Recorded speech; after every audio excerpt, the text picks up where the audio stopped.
never mind, the record now. Okay, so that is the, okay, so over here you have wrote the equation just now. So since you already know R P equals to 9.81, then I can substitute that into the equation. My RA equals to 2.50 times 9.81 minus 9.81. Okay, so that will work out. I think you should get 14.715 Newton. So you can round it up to 15 Newton. Okay, so that's how you solve the problem. Okay, so eventually, so your answer RA should be equivalent to 14.7 or close to 15 Newton, and your RP should be 9.81. Okay, so which is 9.8 Newton. So that is your answer. So we need to use the both condition. So first you form the equation based on the moment, based on the resultant force. The second, you then set another equation, you use the second condition based on the resultant moment or torque. Okay, done. So now example 5. Right? It may look simple, but it's not that simple. So you have a uniform beam of length L, whose mass M is 1.8 kg, rests with its ends on 2 digital scales. A uniform block whose mass M is 2.7 kg rests on the beam. A distance of L over 4 from the beam left hand. Okay, so you can see, so you have a mass M 2.7 kg rests on the beam, a distance of L over 4. Okay, so all in terms of ratio, the whole length, the total length is L. So from the left, so what do the scales read? So what do the scales read? What the scales read mean? You look at the here at the scales.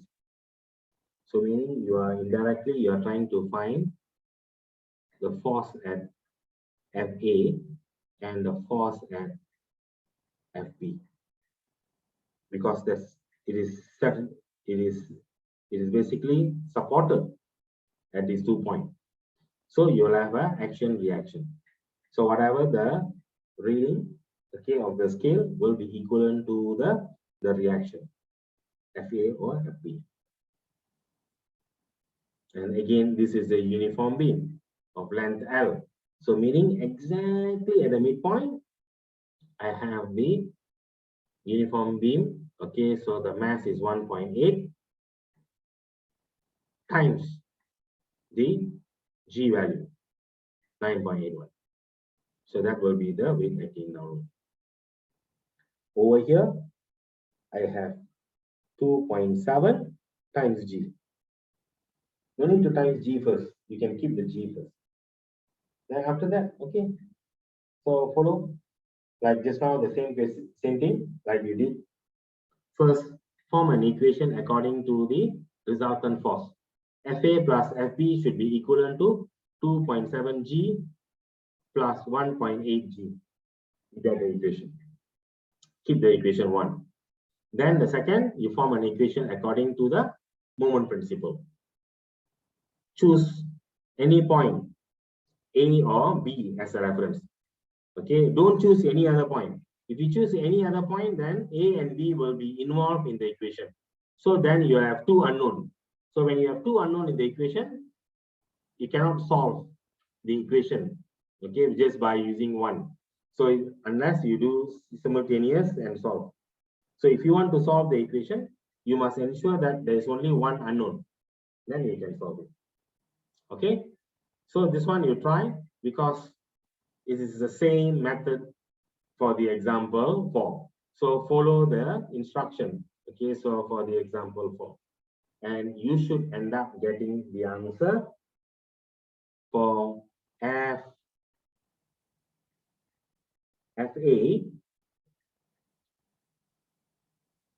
It should be equivalent to 28.7 Newton. And for FB, it should be 15.5 Newton. Can you all try it, students, as your practice? Okay, not now, later. So ensure you do. So the earlier example is the guide. It is the same way. So you can just refer that. Okay, students?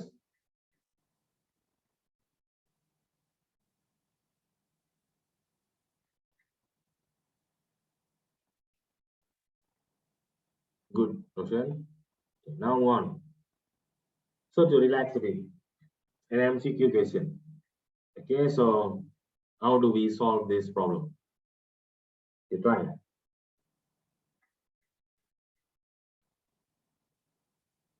So you have learned the concept. So how will we apply it here?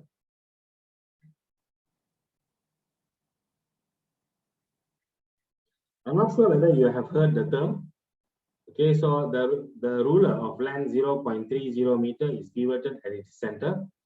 Equal and opposite forces of magnitude 2.0 Newton are applied to the ends of the ruler, creating a couple as shown. What is the magnitude of the torque of a couple on a ruler when it is in the position shown? What is the magnitude of the torque of a couple? Anyone have a doubt or any problem understanding this word? Torque of a couple.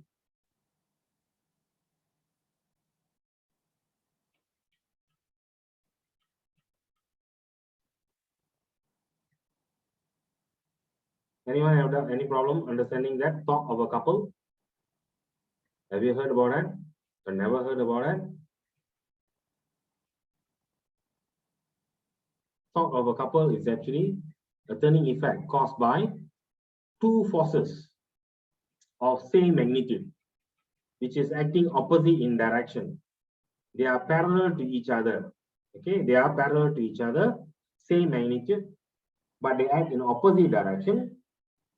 But eventually, they are causing a turning effect in the same direction. Okay, turning effect in the same direction. So that is what we call as the torque of a couple.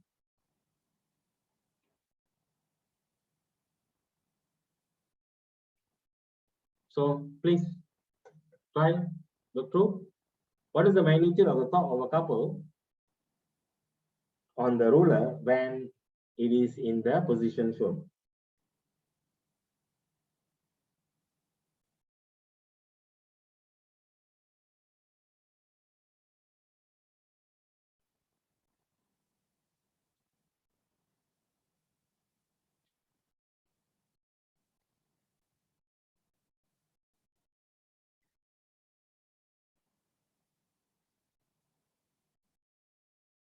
Yes.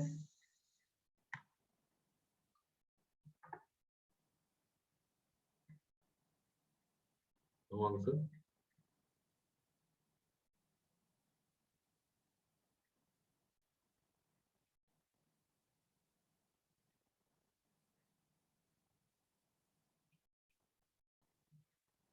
C. Only one person gave me answer. Varsha.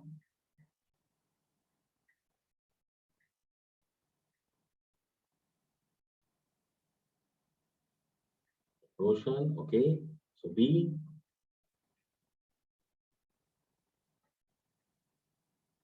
So now we'll work it.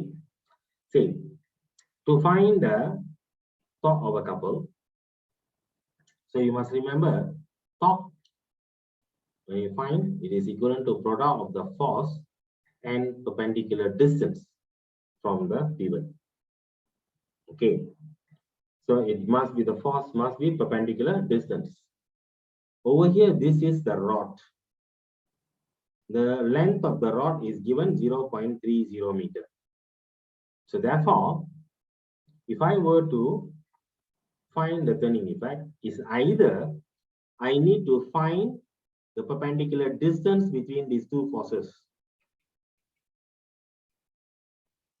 or I need to resolve the force to be perpendicular.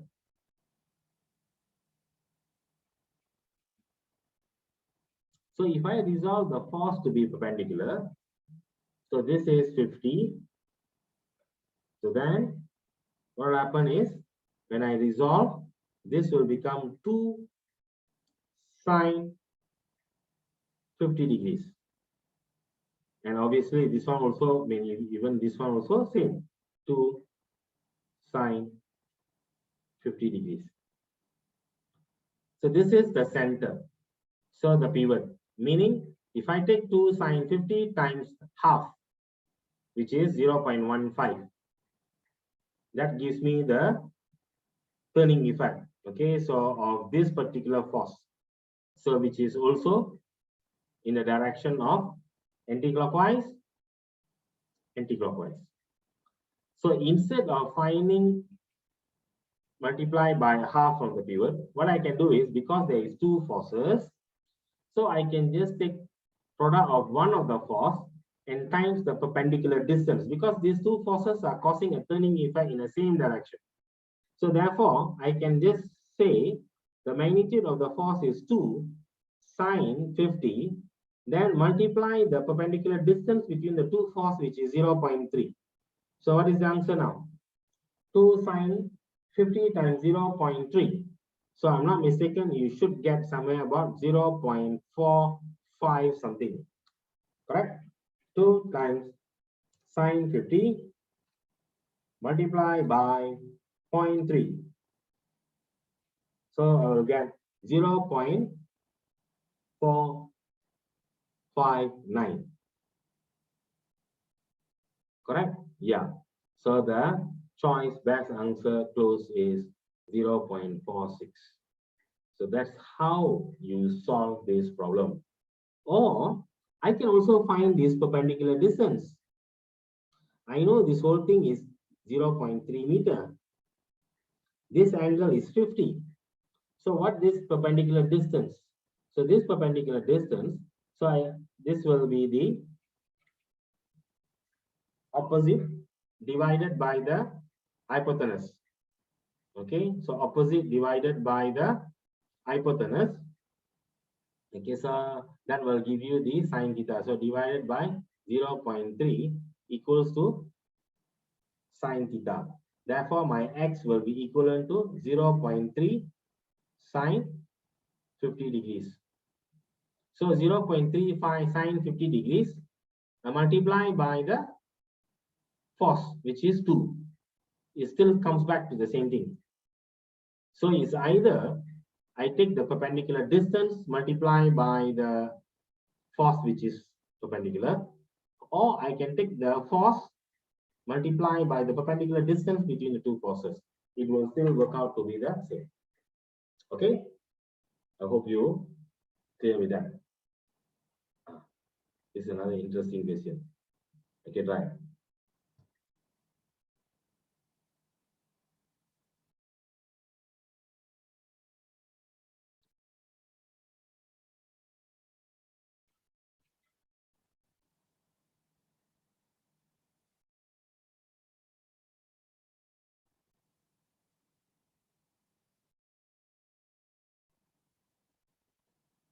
Very tricky question.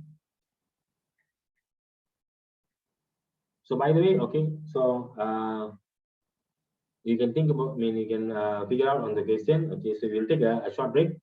Shall we take a 5 minutes break? So 8:59 here. Okay, so 9 o'clock. So we take a 5 minutes break, then continue. Is that fine, students?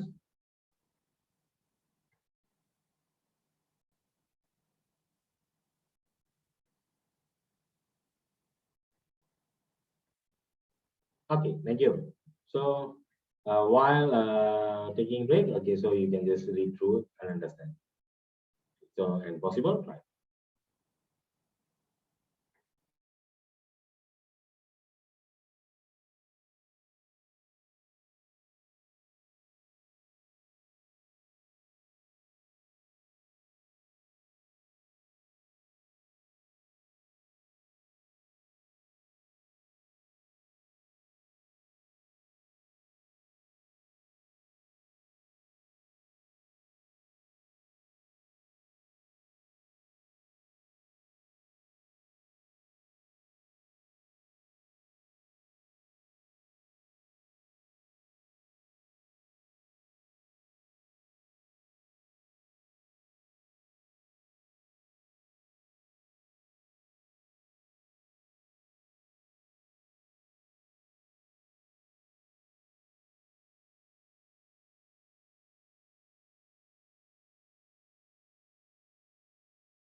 Okay, students, hope you are back.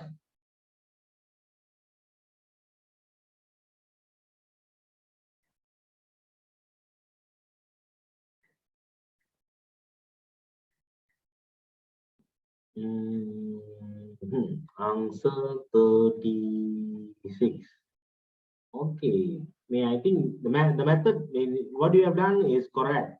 So, but then there is the instruction. Okay, so in the question, you need to, that can easily make a careless mistake. Okay, so come. Any more answers? So I have so far only been. The question is tricky. So simple thing is just in trick you. Okay, so even though things are getting correct, a uniform meter rule as a mass of 100 gram is supported by a knife edge. Knife edge is mean it's a sharp pivot. So at the mark 40 and a string. Okay, so and a string, the 100 centimeter mark. Okay, so over here. So obviously the weight is hanging. So this is going to cause a force. So weight is acting downward. So that's going to cause a tension. Okay, so X upward. So that tension here is basically going to be equivalent to the weight of the 20 gram mass. So then you have carries a mass of 20 gram as O. So as shown in the diagram. So at which, at which mark on the roller must the 50 gram mass be supported, okay, so or suspended, so that the roll is balanced. Okay, so I have this force. So going back my steps, I say identify. Okay, so pivot. Okay, later. So now identify what are the forces. So which point you want to choose a reference later. So what are the forces here first? So one, okay, then this is a uniform rod, meaning exactly at the midpoint here, I'm going to have 100, this is 100 gram. So 100 gram, okay, so shall I label it as 100 gram? Okay, so because all is going to be in gram, then never mind. Okay, so I can just put it as 100 gram. Okay, so then you multiply by the G value. So here also same. So this is going to be multiplied by the G. Okay, so which is 9.81. So 9.81. Okay, fine. Apart of that, okay, so that's basically the tension here. So it's putting it upward. So now this is clockwise, anti-clockwise. Okay, why? Because I'm going to choose this point as a reference. So if I choose this point as a reference, so I have the anti-clockwise and the clockwise. So if clockwise, what is the moment? So I will have 100 gram times 9.81 times the distance. So this distance is 10. Okay, so I can just put it as 10 centimeter. So not necessary to change, never mind, because both sides, left and right, you are using the same unit. Over here, it will be 20 gram times 9.81 multiplied by the distance here is total 60. So now you can work out. So this G, both sides also I have a G. So I can ignore, because you can both sides you have, So we can actually cancel it off. Okay, so otherwise the numbers getting too big. Okay, so even gram, both sides also are using gram. So centimeter. So I no need to worry about this gram. So I just use put it as a 20. So for G, I can also cancel it off. So 100 times 10, I get 1000. This one 20 times 60. 20 times 60, how much?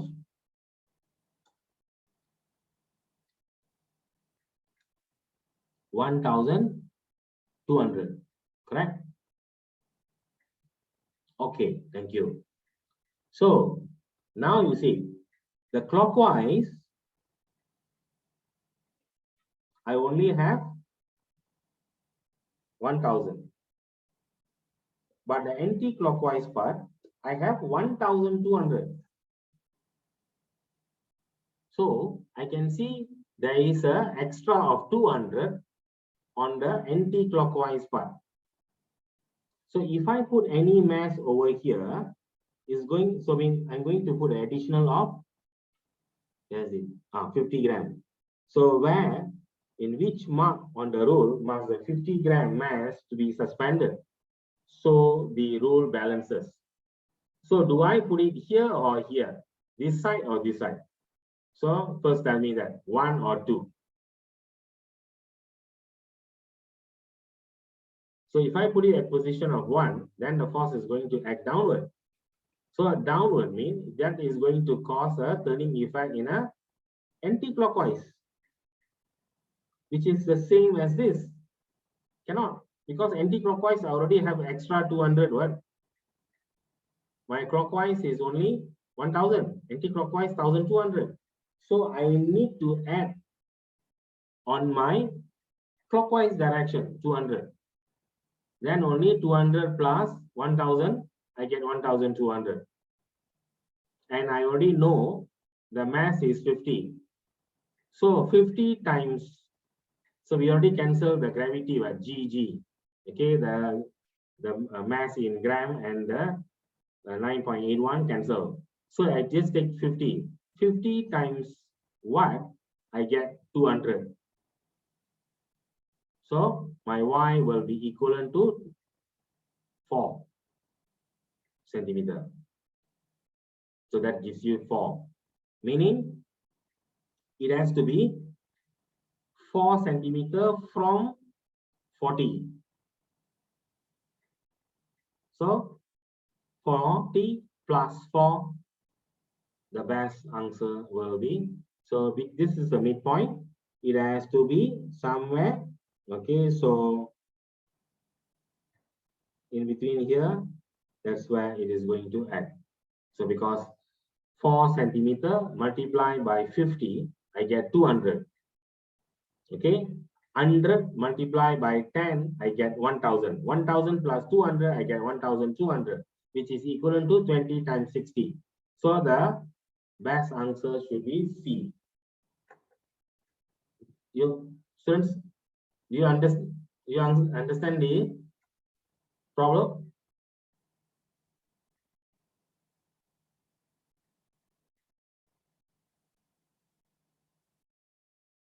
Okay, so good. I don't hear from others. Okay, so others in the group. How about our friend Tan Yong, Chantal, Praveen? The response is from Roshan and Varsha only. How about this?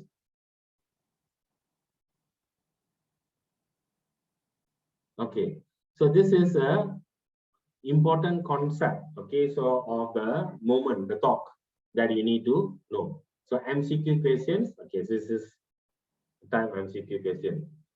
Okay, this one is quite straightforward question. Okay, so you can try question 3. So yeah, I wanted to question 3. Okay, man. So we'll try. Take a shot. See, this is much easier than the earlier question.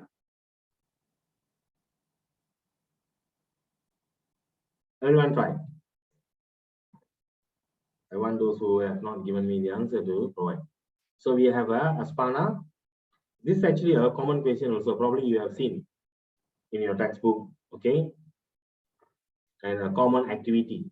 Okay. So which is involve the torque. So spana is used to tighten a nut as shown. A force F is applied at right angles to the spana at a distance of 0.25. Okay, 0.25 from the center of the nut when the nut is fully tightened. So the applied force was 200 Newton. What is the resistive torque in an anti-clockwise direction, preventing further tightening? So you already tighten. Okay, so now you want to find, you cannot turn anymore.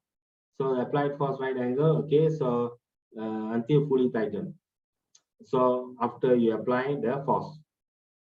So what is the resistive torque? So mean the torque which is opposing the turning effect. So in an anti-clockwise direction. So you are turning this way. So now you are finding in anti-clockwise direction, preventing further tightening.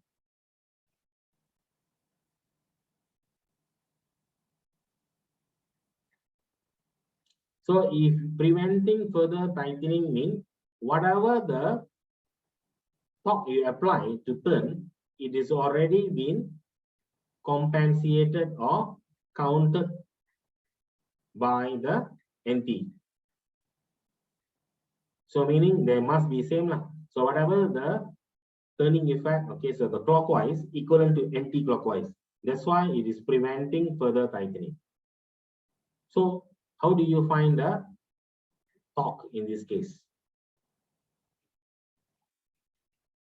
C. Okay, so 200. You multiply by the perpendicular distance from the point where the force is applied all the way to the center where the pivot turning point. Yes. So good. So the answer should be 50. Okay, move on. This is a very interesting question. A hinge door is held closed in the horizontal position by a cable. Three forces act on the door. The weight W on the door, the tension T in the cable, the force H at the hinge, which least gives the three forces in increasing order of magnitude.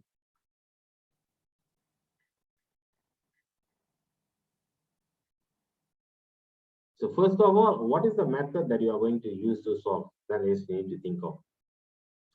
Over here, you cannot do any moment calculation or the resultant force.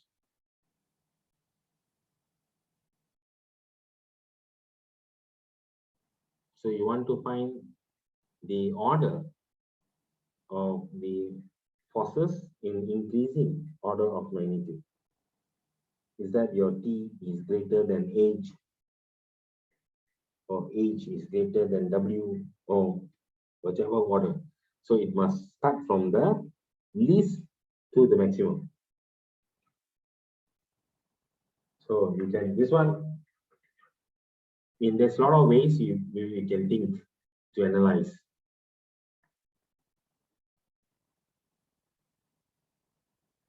Got C and a B.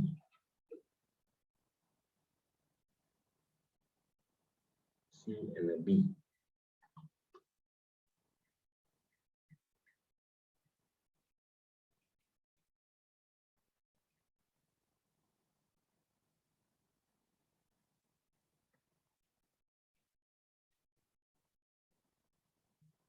Okay, see, this question not possible to be solved by calculation. This question need to be solved by understanding of the vector triangle. We know this is, we are talking about a system which is in equilibrium. The door hinge held close to the horizontal position by a cable. The three forces act on the door. Okay. So basically, the system is in equilibrium, rigid. Therefore, in order to uh, find out the magnitude, so there is no values that is given. So you have to draw a vector diagram as it shows the system is in equilibrium. So I have the tension, hinge, and W. So it is where I want to start. Okay. So just say this is the hinge here. So weight is acting downward. So I may need to use, because I need to like draw straight line. So then I will use the annotate, because I use annotate means I can draw a straight line. Okay, so I can, this one I extend.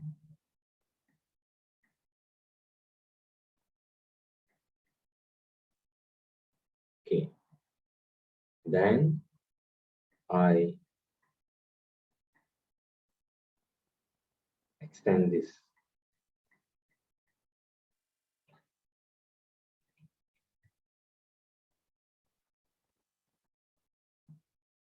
Oops. Okay,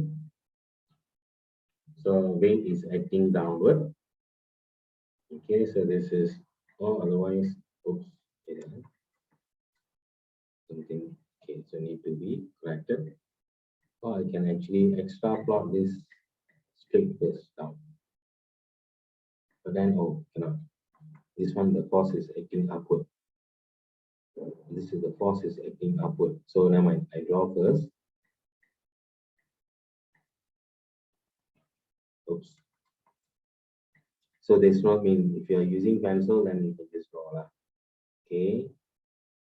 So then, okay, so this one, the direction has to be, you follow, this is the direction should be, not this one, because it follows this way. Okay, then I have weight acting downward.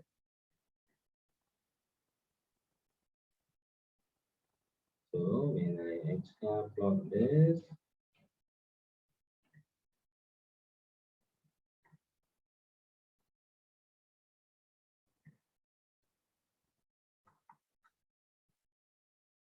I need to draw this first. Okay. This one will be the hinge.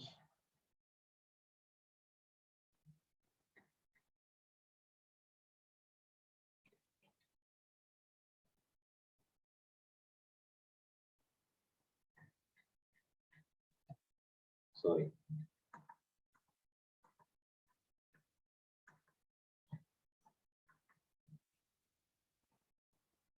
The weight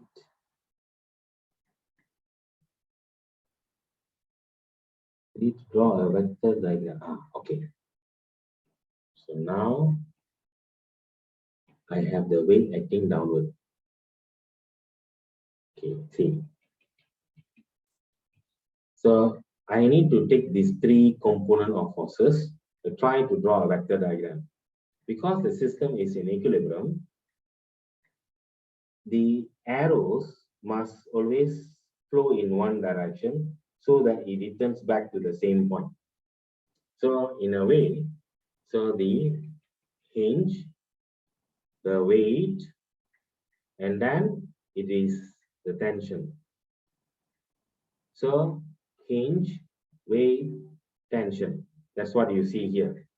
So you have the hinge, weight, and tension. So if you are able to draw a correct vector diagram, then by looking at the length of the each side, so the length will correspond to the magnitude. So by looking at the diagram here, can you tell me which one is the least? Least means referring to the shortest one. So the weight as the shortest. So therefore, weight will be the least, followed by the hinge, the reaction from the hinge, followed by next is the tension, which is the longest. Because then you can, another way you can see, tension is actually trying to support both hinge and the weight acting downward. See, the hinge also, the force is acting downward. The weight also acting downward. So the tension has to take both components. So obviously your tension has to be the greatest.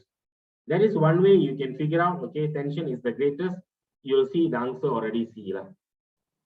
But the arrangement between which one is greater between W and hinge, that probably you can estimate accurately if you draw a diagram like this. Otherwise, logically, you can think, oh, T is balancing both weight acting downward and also the hinge which is acting, it can resolve downward. So it is taking care of two components. Obviously, my T has to be greater. So the only one which has an option T is the greatest is C. So that goes to the answer C. Okay. So maybe so this one I will just save this. Okay, I need to clear this before I can move on further. Okay, so finally for this the answer should be C. Okay, so because we base on the vector diagram. Okay, so I can have as hinge, weight, and tension here. Okay, so done. So complete the 4 questions. So this one is exercise for you to practice. So I want you to work through this question as the homework. I will provide the answer later. So but then you must remember this question as difference. You see the rod or the plank that is given, it is a non-uniform plank. So all the while we discuss about uniform plank. This is non-uniform plank. But the conditions when the way you're going to solve is the same. You are going to use the both condition, which is the resultant force and the resultant torque in solving the problem. So this is more a structured question. Okay, so you will try this. So that's basically the end of my notes. But I have some additional things to talk about here, which I'm going to touch on. So this one is the homework you have to do. So today's date is 15. So I hope you have enough exposure of example question discussion for the system based on the equilibrium system, okay, or rigid body, applying the condition of resultant force and also the resultant torque.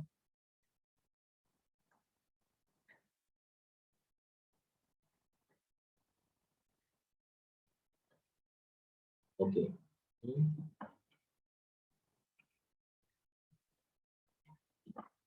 Next. So here, what I'm going to touch further to discuss is, okay, put this slide. Okay.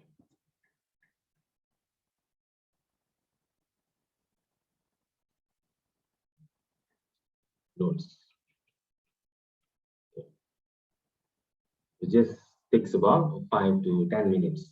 Just want to, because this is some common thing that has been also tested in the exam. Okay, so we are talking about ladder system. So I'm going to talk about ladder system. I'm very sure you probably have seen some questions related to this. Okay, okay, I'll take one is here, the other one is here. Okay, and then I'm going to have the wall. This is wall. Wall. Okay.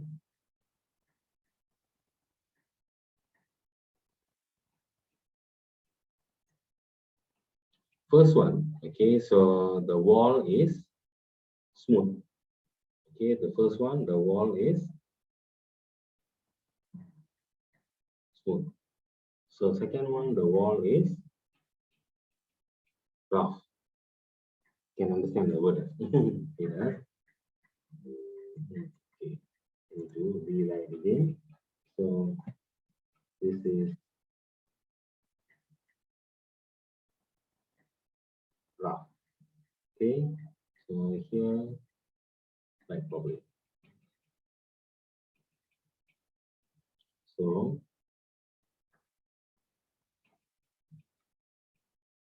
just put here also the surface smooth and rough. So what will be the difference?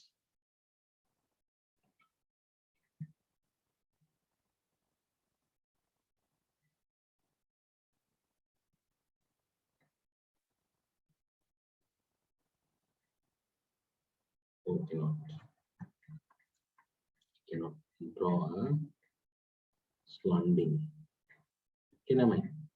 So I will just take the like this.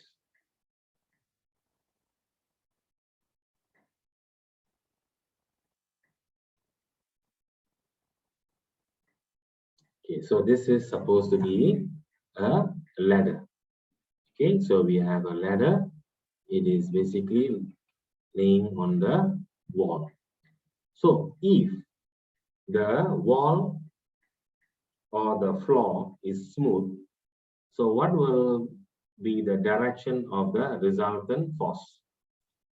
So if it is smooth, okay, then I'm expecting the resultant force, because if they smooth mean there will be no friction. So the resultant force will be just normal to the plane, normal to the plane. And exactly at the midpoint, I will have this is a uniform ladder. The weight is acting downward. Have you all discussed about this in the class?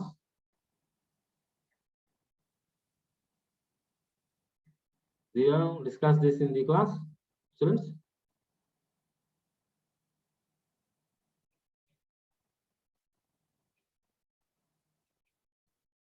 No one.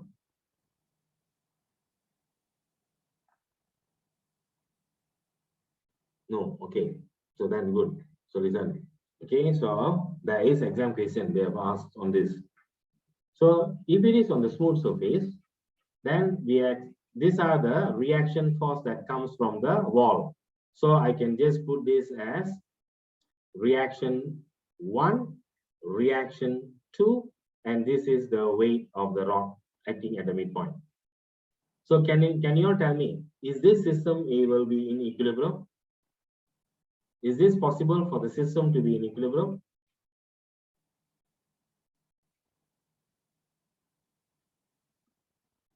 Is that possible for the system to be in equilibrium, students?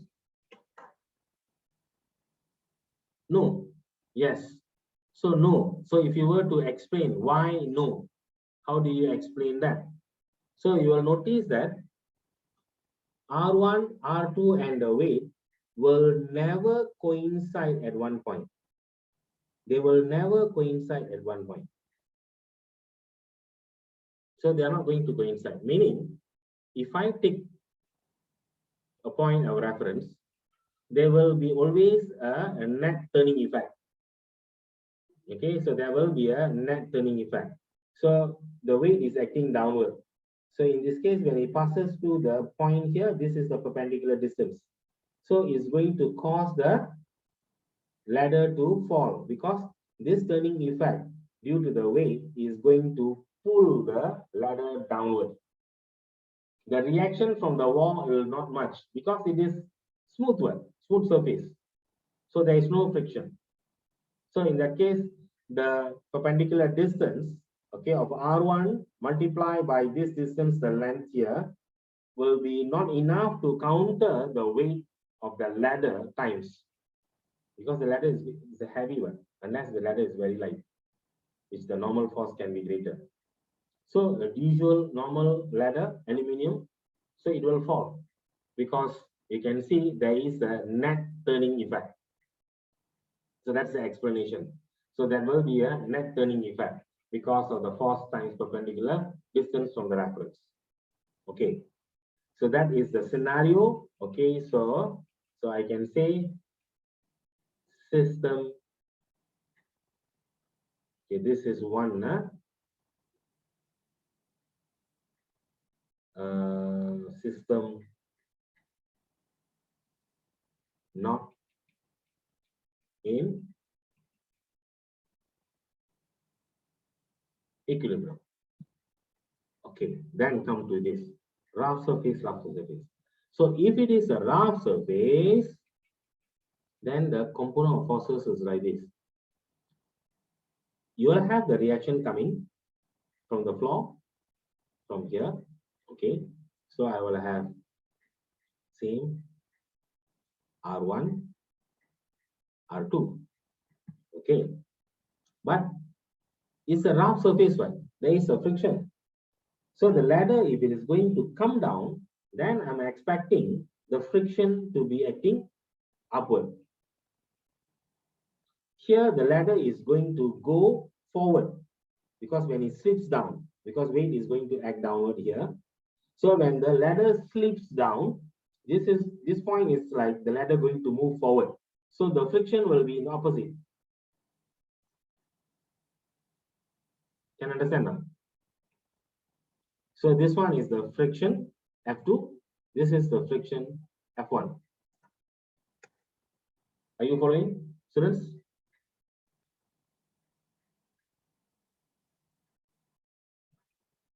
Okay, next.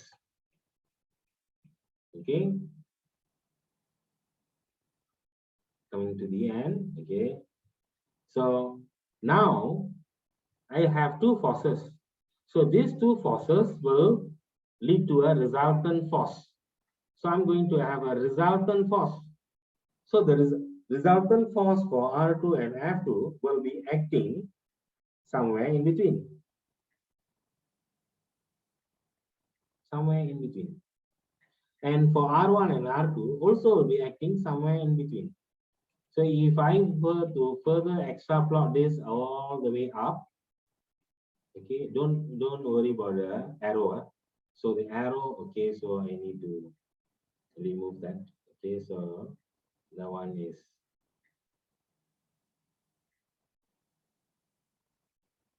so the arrow that should follow this downward. Then look at the resultant here. This is going to act in between. Okay, this is the resultant between these two going to act in between.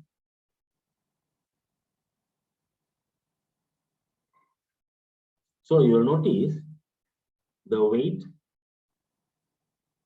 the reaction from the wall, and the resultant reaction from the floor, all is going to meet at one point here. There is a possibility they will meet. This one has no possibility to meet. So when they meet, meaning perpendicular distance of the force from the point here, it is going to be 0. So there is no net turning effect. That's why the system will be in equilibrium. There's a possibility for the system to be in equilibrium. So if there is a friction on the wall or wall and also the floor, then the ladder can be placed, okay, so on lying on the wall. Otherwise, not possible. The ladder will fall. So this one, possible. Okay, so it is possible.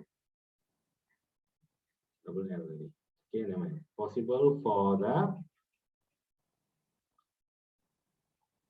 system be in rest.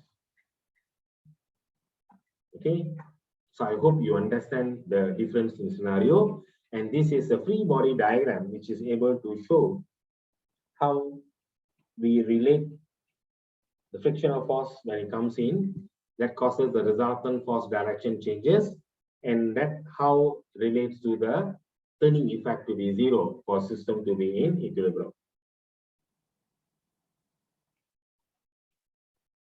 So how about smooth and rough in one diagram? Most likely cannot, because you can just see it.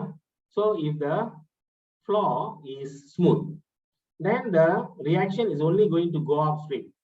So it's never going to intersect. So the three forces are not going to cross each other. So that it's not possible for the system to be in equilibrium.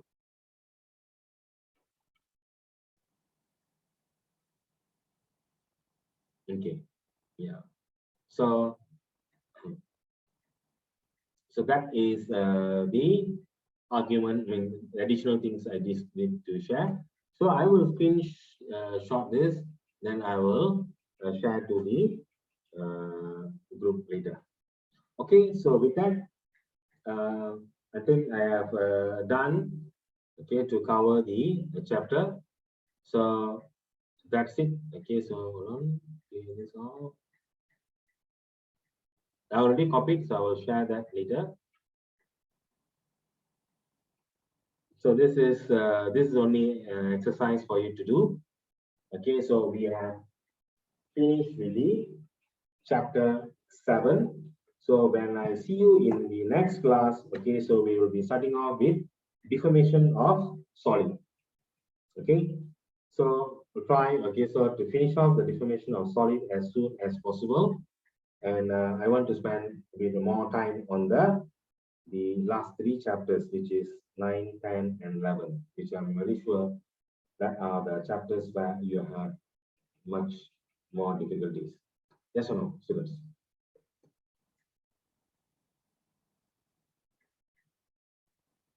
Okay, students.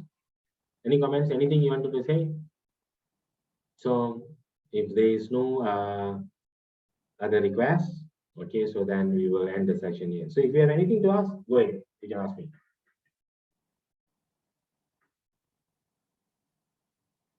Okay, so the thanks appeared. Okay, so done. So all of you all, okay, if you have not taken your dinner, okay, go have your dinner. Okay, so we're done with the chapter. Next chapter, so is chapter 8. So out of, it's just like we just started the classes for the STPM term 1. So we have completed, okay, 7 chapters. So we still have 4 more chapters to go. Okay, my concern is the last 3 chapters. Okay, so which is going the challenging one. Okay, bye bye, take care.